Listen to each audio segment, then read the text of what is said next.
Do we have any questions?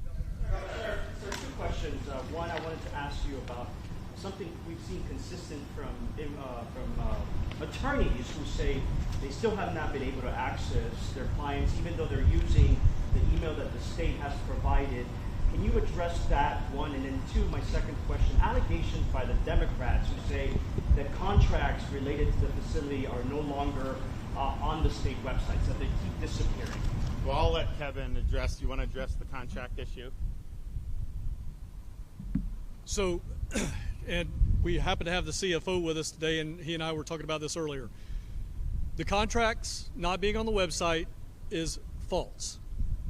What our staff ended up doing was we actually put proprietary information on the website.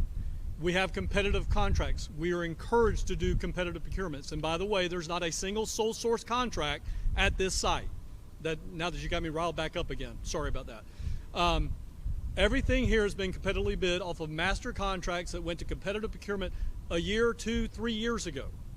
So what happened was our team put the actual detailed line item PO that then now every other competitive contractor can see what their rate is. So we took that down. We've replaced it with summary sheets on the actual amount that they've been given. So that's what's happened there. What about the legal? Oh, and the legal issue. Legal issue, my understanding, my attorney has told me that she has worked out the issues and we should have our first set of on-site legal representation no later than Monday. And we are scheduled, I'm looking for my guy, we're scheduled to go with that almost 24/7 if we need to. So the space that we have, we can do those meetings all day long, 24/7, 365. But we had some technology issues. We have now worked those things out, and we should be starting that on Monday. Able to start deportation flights without people being having to access their clients. Some of the, remember, there's probably close to 800,000 illegal aliens that have already been ordered deported in this country.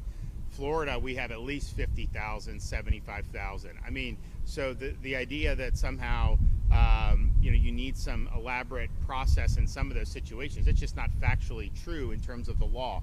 DHS can answer on each individual folks, but the whole purpose of having this is to be able to have a very efficient way to deport, understanding that they have to go through this process. I mean, to me, it's like, if you're subjected to traditional criminal process, there's a bunch of due process that goes into that, because ultimately, are you guilty of this crime? There's elements, all this. This should be a pretty simple process.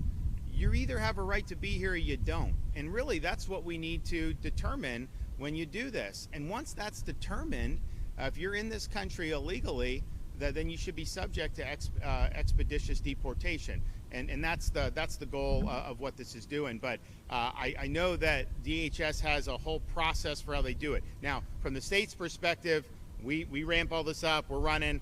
Once they get on that plane, DHS handles them and process them, deport them accordingly. So, and there's different ways. I mean, I know DHS has, in some instances, just deported people back across the Mexico border, and that's fine. I mean, whatever they think works is all good and good.